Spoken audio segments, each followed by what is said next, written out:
she came to me and she said, I just don't think I want to be here anymore, I want a divorce.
So welcome back to every trade behind the build, and I am in sunny Greece.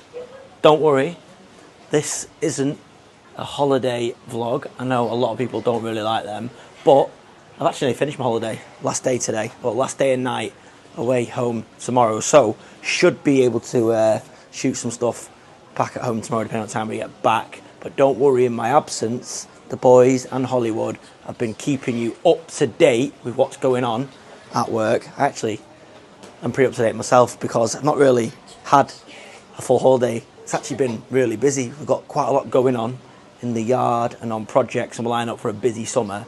So I've not actually been able to really switch off.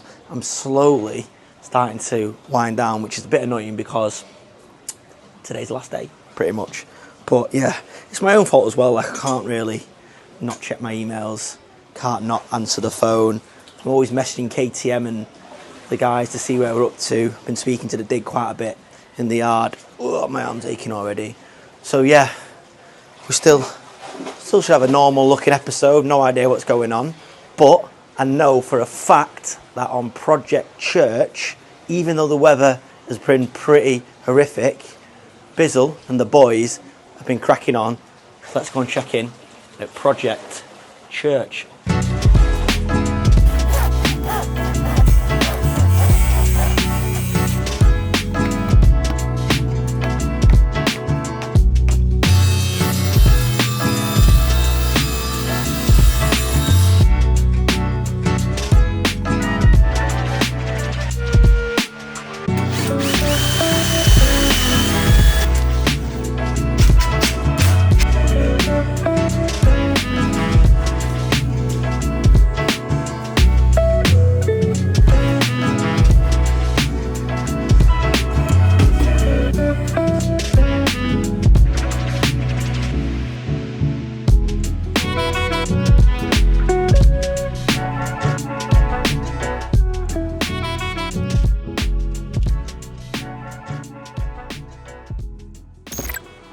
So it's good to know that in my absence, work's still cracking on. I'm very fortunate. I've got a good team there. KTM, Danny, TB, 𝗕𝗨𝗚𝗏 that can pretty much run the show. I can see that we're plodding along on the grab sales. Apparently the weather is terrible though, so grab sales are definitely down. But we've got a full dashboard now. I call it the management dashboard, where I can log onto my phone and I can pretty much see everything that's happening in the business. I've also got the project management software we use where I can get the daily logs from the guys. So even though I probably shouldn't, I can have a good look at the business and see where everything's up to. And obviously, I've got the bank accounts and everything else. So me and Alex have been speaking non-stop anyway. So yeah, good to see that things are moving on. Might be on holiday, but I've actually brought some tea bags from home. I'm that sad, and it's amazing. I've been having a few beers, but trying my hardest not to drink too much on this holiday. So I've not been on TikTok for ages. We've got a TikTok account, and I guess I should take this as a compliment, but there's somebody on here and he's calling himself 𝗕𝗕𝗓𝗡 2001, and it's an every trade account basically. What's mad is he's absolutely smashing the views. One of the videos has got 220 odd thousand. This one that he only put on yesterday has got 120,000. That one there, which is last week's episode. What? But what I'm seeing is, which is actually mad, is I'm getting loads of abuse in these comments. Is TikTok quite a toxic place? Because it's weird to get abuse of content about me and our companies when it's not actually me putting it on there.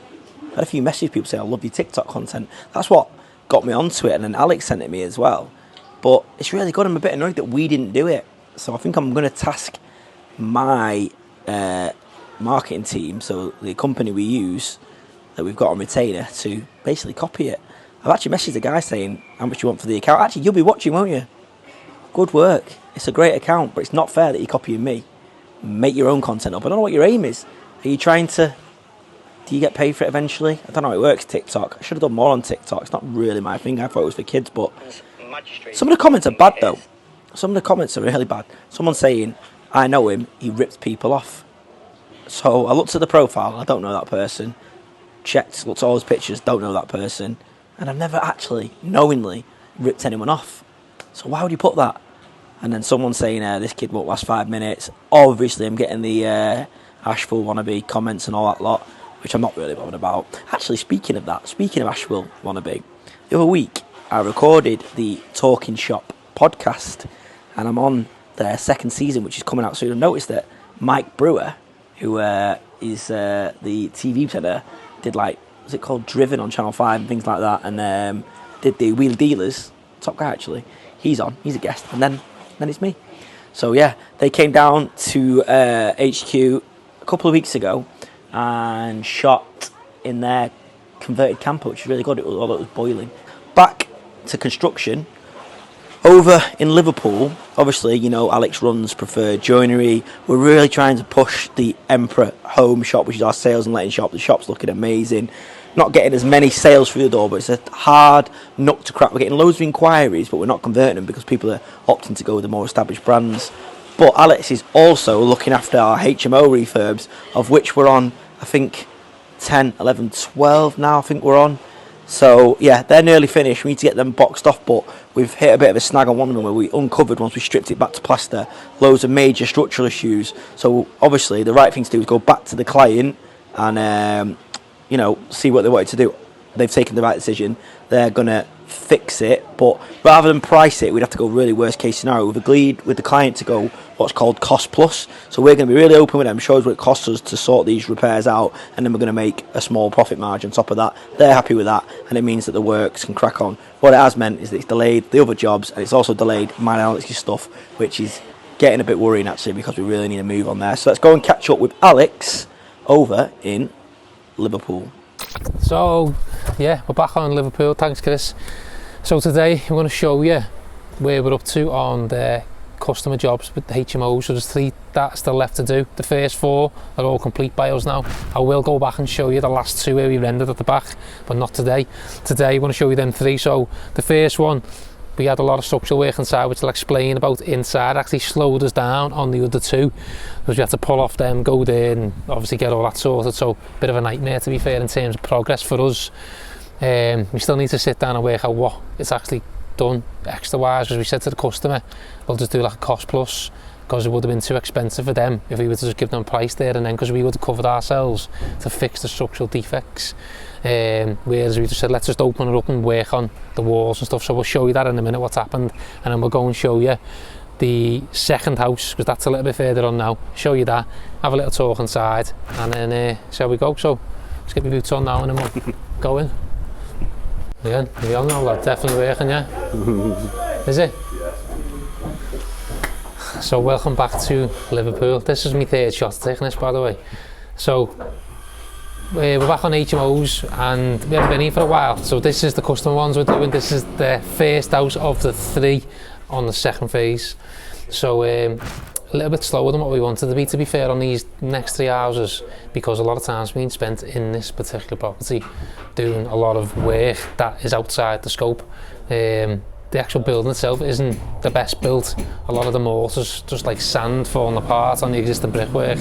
So the back of the house, when we started remodelling it, it was all starting to come away and fall, and so we had to throw it all up and basically rebuild one full side of it there, and do a lot of crack stitching upstairs as well.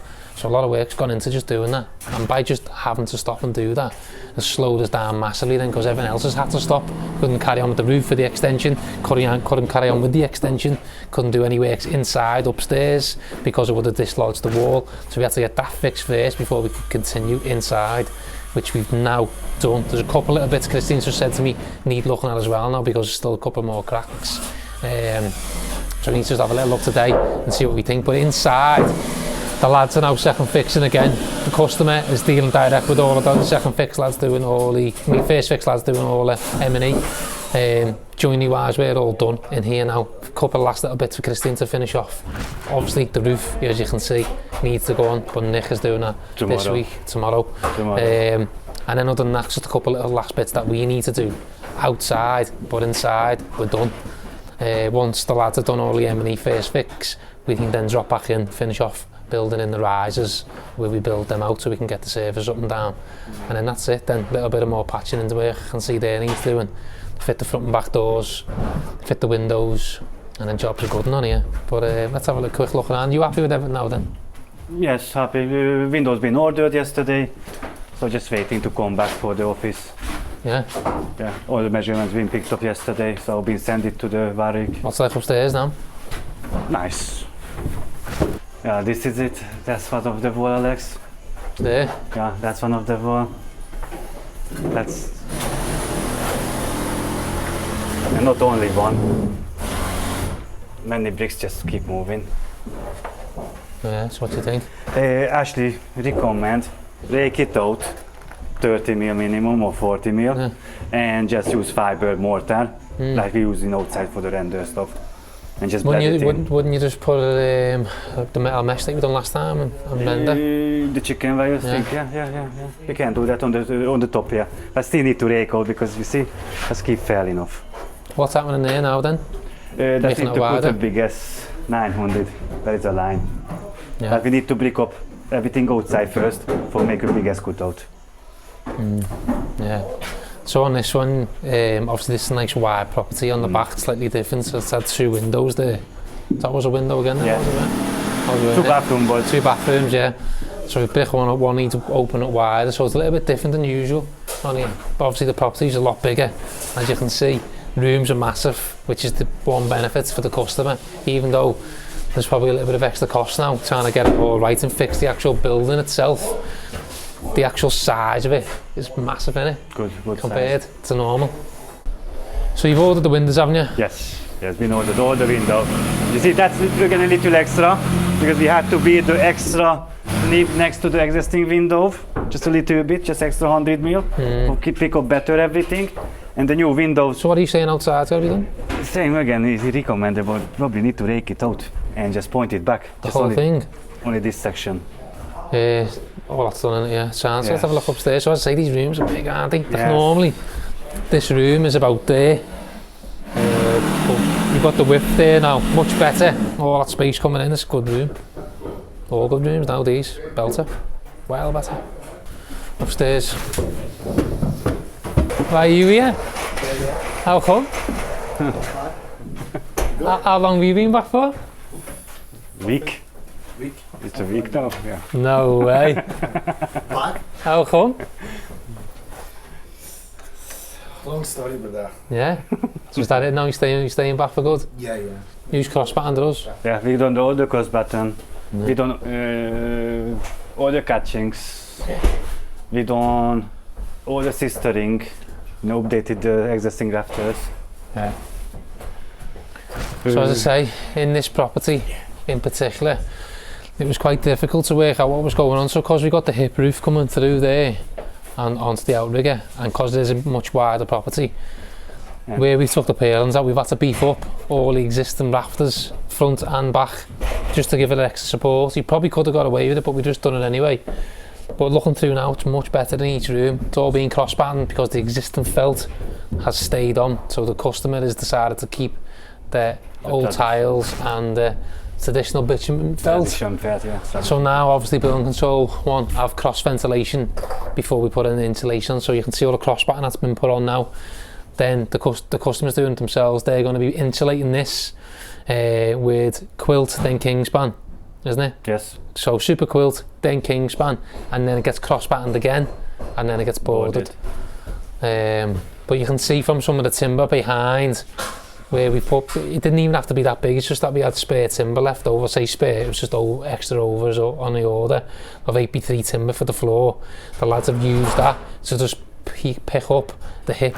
We could have done it in 5B2 or something like that, but we've done ep3s, as I say, much better. We had the space for it anyway, and that isn't going anywhere now, so it's much better. We've just done things to cover ourselves to make sure it isn't going to change or anything's going to be altered, and it still gives us that walkway space into that room there. So this room now, it's got that nice little study space around that corner there, which is well better. So yeah, you can see nice little bit of a study space here.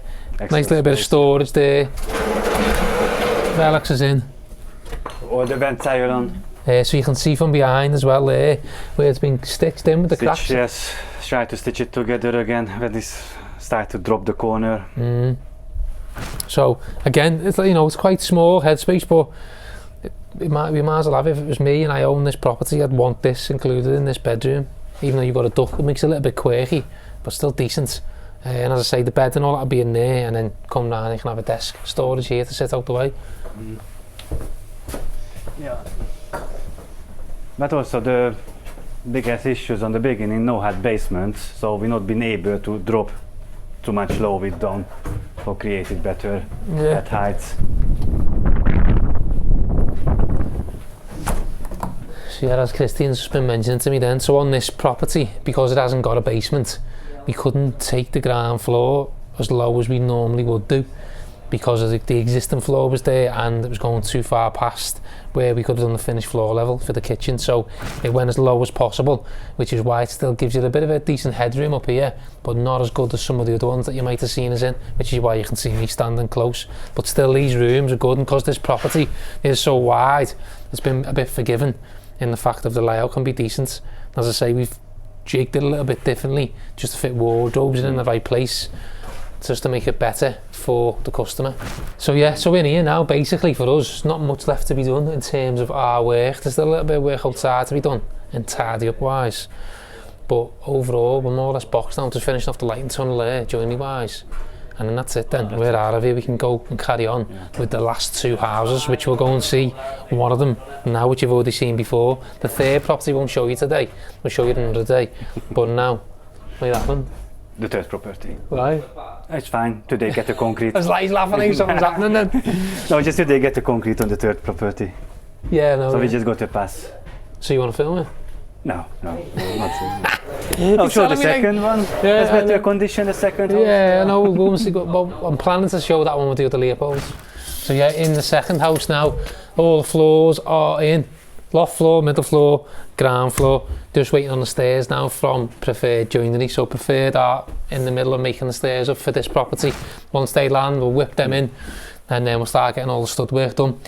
The bricklayer is starting tomorrow, is he? Tomorrow, yeah. So as he finished the last one. So just over there now, just finishing off the patching in works outside on the first property you've just seen. Once all the structural issues are fixed, dropping straight onto here, and I'm going to throw that up. All the brick is loaded up outside, as you can see.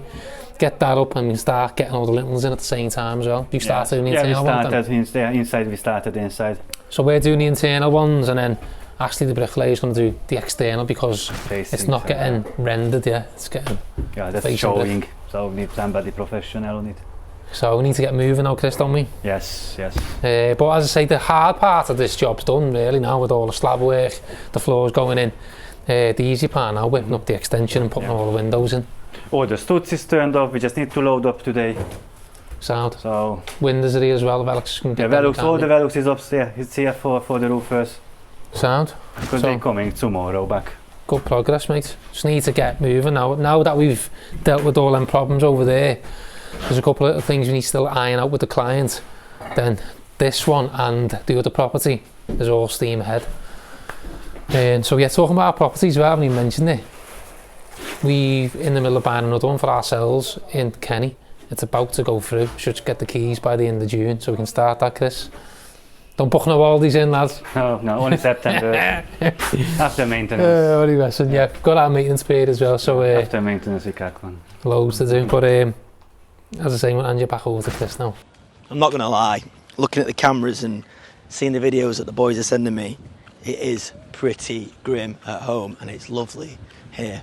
Although it did rain for a couple of days, my missus is obsessed with holidays, which is only fair really, because I've put her through a lot over the years, and we went for a bit of a period where we didn't go on holiday for ages, so she's making up for it now. I think we were in Barbados about 9 weeks ago, so now I'm off to the bar to go and get her a drink, trying to make it as nice as possible for her and the kids. You get ripped off on holiday for the kids. You get half term, don't you? It's an absolute rip off, but here's what it is. Nice hotel is actually.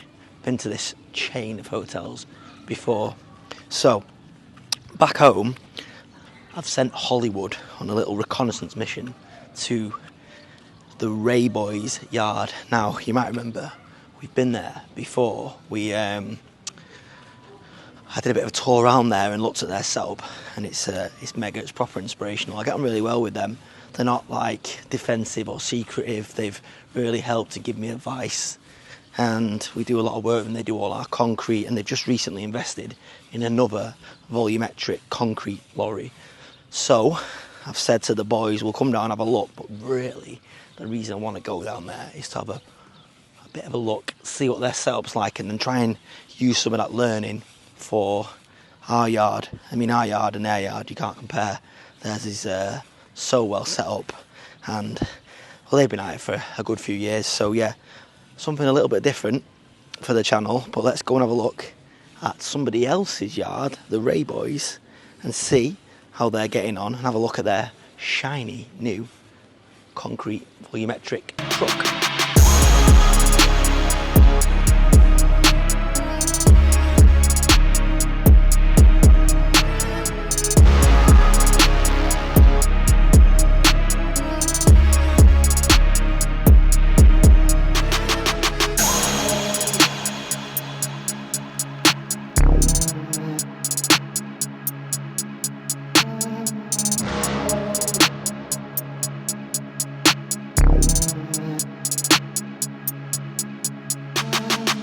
Hi, I'm Carl from Ray's plant here over in Carrington, Manchester.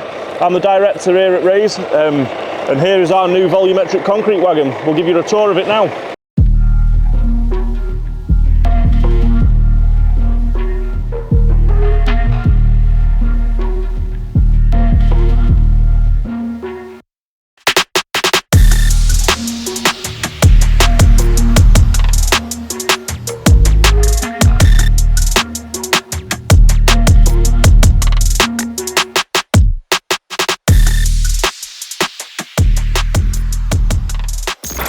So here we have a remote control that controls everything. We can do it all from wherever we are really, it's fantastic. Drops down like so. This makes it much easier for us using it on site. We can stay well away from the machinery, and if we're doing pump work and stuff, we can run back and to the pump and check that things are working correctly, and we can operate it from a distance. Innovation. So when we ordered this wagon, we ordered it as a 460, it's 11 litre 460. Seems to be a lot better engine for the job. We've got the older one's an 11 litre 380, sorry. It seems to be a bit underpowered when you're loaded and whatnot up hills. This one seems to do a lot better on the fuel economy. We've also got super singles on this, on the alloys. It's a hell of a lot steadier on like tram lines and motorways and stuff like that. All these new chassis now have side scan systems on them for like pedestrians and cars up the side here and stuff. They're a lot safer now. Things are getting more and more technical all the time with them. So here we are now at the top of the gantry at the rear end of the vehicle. We have our cement bin and sand and stone bin up there, and that goes down to the belt that I was talking about earlier, where it all comes out the back end ready to be mixed. So here we are now inside the Renault Volumetric. This is a new shape dash. It's got the screen and the digital dash. We've got all sat nav and everything on it. We've also got the third seat in this particular wagon. We spec'd it. It's a lot handier for having the couple of barrel lads with us and whatnot in the day. Yeah, we'll take you around the yard now and we'll have a quick look what else we can find. So these are our aggregate bays here. We've got our primary aggregate, MOT, wash grit, and then that's our volumetric sand at the end there. And we also have a bit of grade A topsoil at the very end. But here we are, stood in the rainy yard while Chris is sunning himself on holiday somewhere. It's all right for some. So we've got a large stock of 40mm Welsh slate here now in bags, if anybody's of any interest. Real nice gear for your decorative landscaping and whatnot. It's here ready to collect in Carrington, Manchester. Well, Chris, so we're sat here on our concrete bench in the yard. I don't know whether your deck chair's as good as ours, but the only grease we'll be getting is a bit of grease off the release agent. That'll be about all we'll be getting today. We make these now down in the yard along with the Lego blocks, concrete blocks. If anyone's after any concrete benches, you won't be running off with them. They weigh about 2 ton in weight.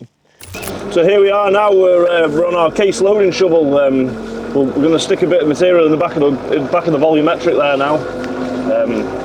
This is only a small shovel. It only holds around about 1,500 kilo, 2 ton at the very most, sand and stone, whichever you may be putting in. But it's perfect for what we do. We do need to really upsize at some point, but yeah, it does the job for now. It may be coming up for sale at some point. If anybody's interested, give us a shout. But here we are. We built this ramp here now for loading, just to give us that extra height for loading the volumetrics. It's perfect. So I'm Mark, Carl's brother, the other Ray twin as Chris calls us. So just over this side of the yard we've got our hardcore pile. I reckon we've got about 1,500, maybe 2,000 tonne of hardcore there that wants crushing, sorry. We had a K3 crusher in last week when the weather was nice, one of the same ones that Chris has got, but it was a little bit smaller. I managed to screen all of our screenable material, which is in the middle here. So we've got a massive pile of soil, a pile of stone, and this little section here, that's what needs screening now. So we've ran it right down. We've literally got nothing in the yard to screen, which is a good thing and a bad thing.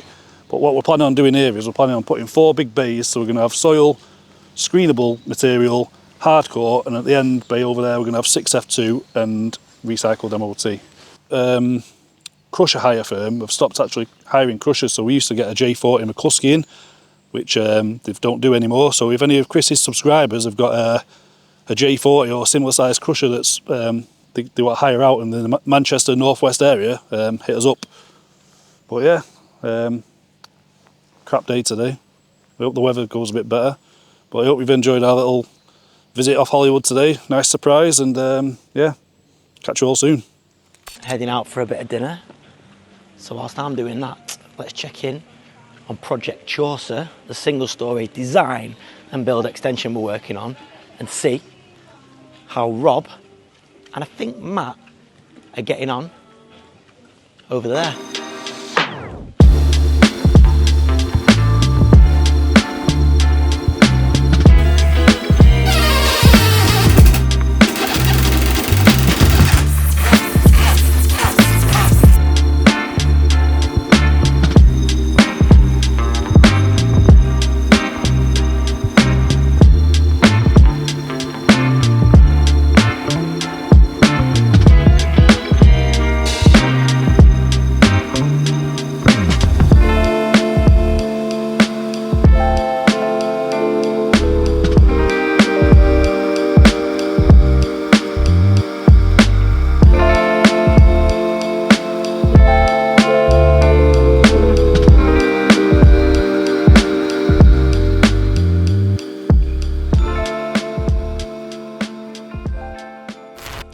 Parker has actually dug all this on his own. Parker, have you dug all that on your own? Definitely. Really?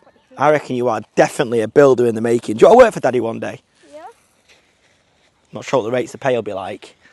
A few of you guys have been asking, what's KTM's role actually like, and you're interested in the project management side of the business. And you know what? KTM's quite camera shy. It's quite hard to get him on camera. But, you okay, mate? Man down.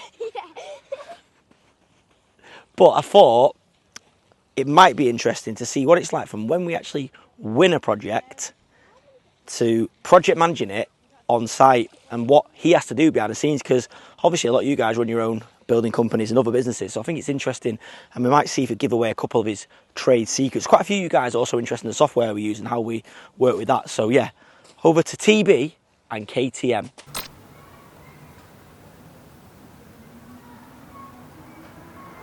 So welcome to the boardroom. Today we're here to talk to you about the full process that we offer, which is designing a project to delivering a project. An ideal scenario is we design it and we build it. So step one is in 𝗕𝗨𝗟𝗓's hands, and that is the design and build. It is, yeah. So like in an ideal world, ideal project for us, it's me going out to site, sort of talking through the whole drawings process, because obviously most jobs do need at least building regulation drawings. Loads need planning as well, from like the double story extension side of things, and then other than that, they'd need permitted development, which is something that we obviously suggest going for, like a certificate of lawful development. Yeah, so basically me going to site, explaining that whole process, getting the go-ahead, full technical measure of the existing house, coming back into the office, drawing up the existing, coming up with a few concept designs, getting the client in here, which you've seen before. You know, we've had clients in the boardroom sort of talking through the design, getting it right for them, and then something that we do offer at that design stage is pricing, which is, you know, sometimes where KTM will jump back in, or we throw it over to Danny at that initial stage. Get it priced up so we know the client can afford to go ahead with what they want to go ahead with, because we don't like to go through planning, regs, all that side of things, and then find out it's not affordable. So it's much, much better to price it earlier. We charge a bit of a premium for that at that stage, but it's so we know we're going ahead with something, and we can always come back to the drawing room, sort of change the designs as needed, and then basically get all the approvals through, get everything submitted to building control on the client's behalf, and then start on site and the project management side of things, which KTM is obviously showing me a little bit of at the moment. Yeah, exactly. But just going back to the pricing phase, there's two ways we price a job. Danny prices a lot of them, and he's very systematic with the way he prices. You've probably seen it. Everything's broken down by the screw, essentially, and he bases it on a system that we use. It's really good. The way I price them is a bit more based on experience, so who I think's right for a job, how long I think they'll take, materials that I know we've used on previous jobs, how much, that's how I price it, basically, materials and labour. I'm going to teach you a couple of tricks that I use. It's pretty simple. I call it the 3 T's. Okay. So I don't know if you want to write it down as you go. I've got a pen here. Yeah. I'm going to put the 3 T's in. Yeah, number one, when I'm planning a project, before we even start managing it, I work out what team is going to do it. So that's number one. Number one. Team. And what that means is you need the right people for the right job. There's no point just putting who's available on a project, because it won't work. You need to think it through. Who's good at what things, put them in the right positions, basically, like a football team. Who's going to work against that opposition or on that project. So I do it that way. You've got to deploy your resources smartly. So think about who's going to be most profitable and who's going to deliver the project to the highest standard at that given time. So when you've done that, you basically work out, are you going to use specialist subcontractors or in-house? For example, the job that we've just done, Church, MW Roofing, he's one of our specialists. He does all the roofing. He's brilliant, does like any kind of pitch roof, anything like that. Then we've done Duckingfield, the nursery. That's in-house, because we can do all that in-house, so we used our own in-house guys. So you've got to pick your battles and work out who's going to do which one. Okay. So when you've done all that, it's just important, because culture matters so much. Like you've got to build relationships, even when it's a specialist subby. Like they need to get on with your team, your in-house team. So as you can see, they do. Which is why we use the same ones all the time. So the second T, this is an important one. This is your tactics. Okay. So it's like, basically, it's simple. It's like planning the running order of the job. the sequencing is so important. That's what I'm learning. That's Exactly. a massive thing for me that I'm sort of seeing, because like it's all well and good knowing how everything works on paper, which is most of my job, drawing everything up, but seeing the reality of it and the order that things go in has been like a huge sort of learning curve for me, and it's been great. It's mad, and it's horses for courses. Each job's different. Yeah. So you've just got to know what kind of job. But the more you do of them, the more lofts you do, for example, like the church, you'll just realise what order things happen in. Yeah. And it's pretty simple once you get your head around that. But every job's different. So you just have to think these things through. Logistics. So how soon are you going to have your materials on site? When do you need them? Is anything going to have a lead time on it? So when you're building your Gantt out, you work out, there's a 6-week lead time on that. Yeah. And you need to get that ordered early. For example, windows, bifolds, things like that. Use the software to your ability, like Builder Trend, as you know, so good for daily updates. That updates the office and updates the client, and just keeps everyone aware of exactly what's going on. Also, really easy for the finances because all your invoices are on there, everything like that. Any change orders, like when the customer wants an uplift or anything like that, that's all on there. Really simple that way. And you've just got to be ready for curveballs, basically. It's going to happen. The final T, do you want to have a guess what it might be, or? T-burn? No. I knew you'd say that. No. It is T-burn. No. Timescales. Timescales. So right, important. okay. This is like as important as anything, if not more important, because there's no point committing to a job if it won't work with our team or the customer. It's not going to be ready for the customer in time. Yeah. No point. So look at the timescales, and then also when you're planning the job, I always work back from the finish. Okay. Yeah. So from snagging back and work the phases. That way you just know you can see things through from start to finish. There's no point like just winging it. Yeah. Because you won't have thought about the fact you need a plaster on this date, and then it get to that point, there's going to be a hold up. It's so simple, but all these things matter so much. Be realistic with your timing. Yeah, that's one thing that's been, again, pretty big for me, is the communicating and being realistic with the client as things happen. Because like you say, you have to work to it. You're preempting a lot of things, but if something comes up, a bit of a curveball, and something gets pushed back, 100%. The best thing to do is communicate. Communicate early, and also just be realistic and under-promise, I wouldn't over-promise. Yeah. I'd say, could take 2 weeks this, we might get it done in a week. If it gets it done in a week, they're buzzing. Yeah. So just under-promise, build contingencies in, and then that way you can over-deliver a lot of the time. And that kind of thing, like hitting a time scale, even for a little part of the job, like it might be an ensuite bathroom. If you hit that, it builds so much trust. Yeah. The customer absolutely loves it that way, and they feel reassured that you're actually doing what you say. You know what you're doing. Yeah. So yeah, that's really important. That. So they're the 3 T's. Okay.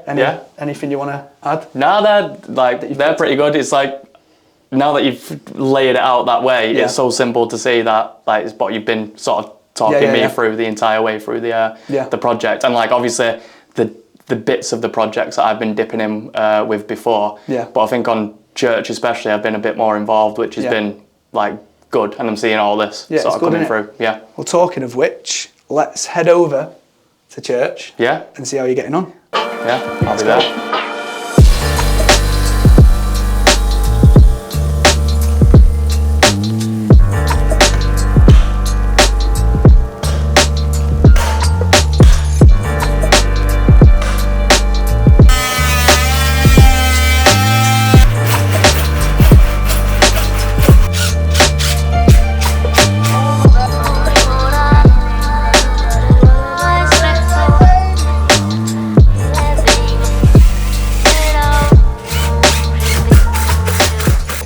So we are on Project Church. I'm here with Glyn, who's been basically second in command after Sean, the foreman. Yeah. Sean's dipped over to another job, and Glyn's basically overseeing everything. So just coming to catch up a little bit on what we've been doing. So what have we been up to, Glyn? Just putting in the handrail, spindles, base rail, stairs, no posts, just like reinstating what was there originally, and then obviously making good the new. Yeah. It looks really good, man. Like the actual difference, or like how similar they look to the original. And you were saying that the client wanted like the chamfered edges as well on there. These were square edged, so I've had to block plane and sand them through just to make them look like the original ones, which I don't think we've done a bad job, to be honest. Nah, it looks pretty good. It looks good to me. And basically the stairs, we got these from Preferred Joinery as well. It was Sean and Mike from Preferred who basically measured out this sort of stairs to get the actual best fitting. So at first, in the original design, that front room was a bit narrower than it currently is, but Sean and Mike, they managed to make it work and basically maximise that space in the front room as well, didn't they? But yeah, we'll pop upstairs and see how the loft space looks. Let's go. Okay, so up in the loft, one of the things as a part of the design for this was we dropped the ceilings throughout the entire way downstairs just to maximise the height in air. The client had a different contract to come out early doors and said that they could have done it without dropping the ceilings, but I think makes it look space head height. So yeah, it's so much better with the ceilings being dropped, because I think we ended up dropping them 300 or between 300 and 400 mil. 3,500 mil, I think. Yeah. So without that, like, I'm not the tallest. How tall are you? 6'2"? Just below 6. But you know, the client who lives there, I think he's over 6 foot, so he would have been brushing his head on the ceiling if we didn't drop the ceilings, I think. But yeah, it's looking like a pretty good master bedroom with an ensuite as well. What we're doing up here today, Glenn? Doing up here, we've just got the main window in. Okay. Got that fitted, just about to glaze it, and the ensuite window's just gone in, ready to glaze. Okay, nice. And then we've got some reveals just to make good, to plaster and touch up. And then, pretty much done up here after that. Second fix plumbing to go in. Yeah, so that'll be next week. Yeah, next week. Tyler's coming in early next week, and the plumbers to follow, just to do their second fix, and then pretty much finished up here. Yeah, sweet. I'm dying to see this like all finished, because as a part of like the design and build, like when I come round before anything's done, it's just mad the difference it makes. Nice big feature window out the back, because the actual view is incredible out there. But yeah, we're just going to run through it and have a chat, and yeah. Cool. So we're outside, just looking at the dormer itself there. You can see how big that window is. That's in that master bedroom. And like I say, the view is unbelievable. So one thing we're on with now is the finish for the actual dormer itself. So initially in the plans, I showed it tiled, but the client just wants a couple of alternatives on what they can do. So what I'm going to do is go back to the office. I'm going to draw up the dormer with some like composite tiling on there, with some cement board, and then basically see which option the client prefers. And we'll probably go ahead with the option, obviously, that they choose. But yeah, it's all a part of the process, so you can still make changes, like even at this later stage. But yeah, what we do is we want it to be right for the client, so go back to the office, show them the options, then get it done. So the sun's setting on a nice evening in Greece, and I'm feeling a bit reflective. I've had a couple of beers, and I'm finally decompressing, and yeah, it's got me reflective. Been thinking about now what I want to do when I get back, what I want to attack. We've got such a big summer with the projects on the construction side, trying to get the new HQ going, and a few other bits and pieces we've got coming up. Some interesting opportunities that have presented themselves. Kind of, if you put yourself out there, these opportunities present themselves, like a couple of people basically asking us to buy their businesses and things like that. So we're having a look at things like that. Me and Alex really got to be honest about our own time and what we can achieve and what we can physically do in a week, because I feel like we're both at capacity already. Being on this holiday has made me think, how I nearly lost everything. Just chilling out with my family. I nearly didn't have this, because a few years ago, and I've talked about this on the channel I think before, but I just pushed myself too hard and I nearly lost everything. I remember it got to the point where I had the operational pressures day to day, that kind of thing, which I always deal with, and I'm kind of conditioned to that now. But throw into the mix there financial pressures, and it's like death of a thousand cuts. Every day I wake up and first thing I do is I go on my phone and I check the bank balances of our businesses, and if there's money in the accounts, which most of the time there is, and we've got enough money to pay the bills, then I'm relaxed. I can go about the day, I just feel free. But if there's a bit of a pinch on cash flow, it takes me out. It really, I can't think of anything else other than sorting that problem out that day. And you know what we do, always sort it out. Lads always get paid. Sometimes we have to push suppliers back a week or set up a little payment plan, but we always pay them, and we'll always pay everyone. So I'm not worried about that. I kind of I'm desensitized that kind of thing. But what does sort of weigh on me is just the thought of letting a customer down, or just that this could end any time. I think about it all the time. Again, it's like a little bit of imposter syndrome. It's a little bit of the council estate kid in me, just worried that it'll all just get taken away because I've built something that I'm proud of. But yeah, what I do forget about, and I've been guilty of, is the pressure and the toll it takes on Rachel and my family. Yeah, it's sad. And I nearly lost it all. I remember she came to me a few years ago after I really pushed myself, building the construction business, trying to get into grabs and aggregates, trying to build my own dream property, and trying to buy loads of property all at once, and it just all compounded. And then she came to me and she said, I just don't think I want to be here anymore, I want a divorce. And she showed me on Rightmove she'd been saving houses that she could afford if we sold our house and things like that. And you know, I've been with Rachel for 15 years now. I was 1 year into my journey in business when I first got with her, and yeah, I mean, she's been with me when I had nothing, and she stuck by me. She's always encouraged me. The late nights where I basically just worked till daft o'clock, you know, and not really paid her any attention. And don't get me wrong, she does well out of it. She does now, but she's gone through the journey with me. And yeah, but she just said, I just don't feel like I've got my Chris anymore, my husband. And I realised, and I wasn't really giving her anything, I wasn't getting it back, so it was like a vicious circle. And when just to hear those words, I want a divorce, yeah, it was tough. Here's my little man. How you doing, pal? You good? Yeah. So yeah, I think I better leave it there, but should we go and play Uno? Yeah. Let's do it. Excuse me, son. So, last few minutes of our holiday, we're just chilling in the lounge waiting to board the plane. But whilst we're chilling and then getting on a plane, flying back to a wet and windy UK, let's see how the boys are getting on in Project Wilmslow.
Morning. So, I didn't get into the office yesterday. We landed about 3 o'clock, and once we got our luggage, I called KTM and said, I'm going to drop my bags off, I'm going to come in. He's like, why? We're done.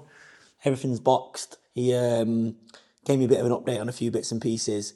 What I notice he does, which is good of him to be fair, he doesn't tell me everything that happens. Like, he keeps me updated as the week progresses, but anything negative or anything that might stress me out, he didn't tell me. So he told me that one of the grab trucks actually shed half its load, picking up stuff from Project 𝗕𝗨𝗟𝗓, one of our own jobs. Luckily, it's right near HQ. We saw it. KTM actually saw it off his lunch and thought, what's all this muck? Rang the driver, came back, and it turns out there was an issue on the back door and it was leaking stuff out. And yeah, so we had to get the driver back and pick that up. So, I mean, that's okay. Could have been worse. Could have been on the main road. Could have shed its load fully. But that was the only negative thing, apparently. A couple of cash flow things we had to deal with. But pretty much everything is sorted. Speaking of Project 𝗕𝗨𝗟𝗓, you'll know this is mine and Alex's commercial unit development that we're trying to sort of build as and when. It's on the bit of a back burner. It's a kind of a hospital job, especially for Adam and Eve because they're so busy at the moment. But we're back on that this week. So let's go have a look and have a quick update from Project 𝗕𝗨𝗟𝗓.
So we're actually making some progress on that job there, even though it's absolutely chucked it down. Adam, Eve and Mike have persevered, and I appreciate that because it's a tough gig being a bricklayer in weather like this.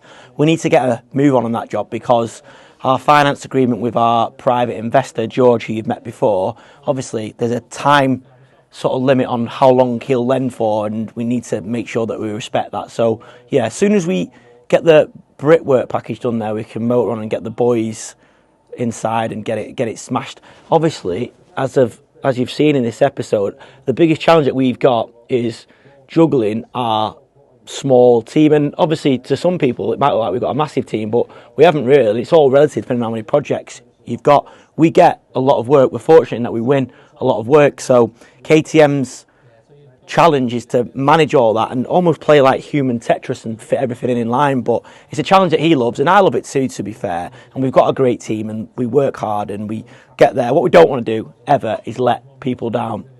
So it's Saturday morning, and that can only mean two things. Preferred Joinery is getting watched. The episode dropped this morning, so I'm going to watch that. It's amazing. If you like heavy training, you like behind the scenes, obviously you love Mr. Riddick, and there's Richard with the best teeth in the game, then you'll like this. It's basically another warts and all view of inside a business, which is what the kind of content I like watching. So I'll watch this, and then I'll watch Well the Fabber, like I do every Saturday morning. To be honest, I love YouTube, and I love the YouTube community, and that's one of the reasons I've done our YouTube channel. So yeah. Anyway, bit of an odd episode. Hope you've liked it. We've had plenty of content. Great going down to the Rays yard. What a yard that is. Obviously, it's good seeing KTM and TB, seeing how they work when, not necessarily we're on site, but getting a job on site and how it works behind the scenes. Come back next week, pretty much normal looking episode, back in the office, try and get on site a bit more. We've got a lot coming up and I'm excited to bring it to you guys. Have a great weekend, guys. Next week, let's make loads of money, but let's not forget the reason we do it, which is to give an amazing life to our families, to our friends, and to ourselves. Have a great weekend, guys. See you later. Go on, lad.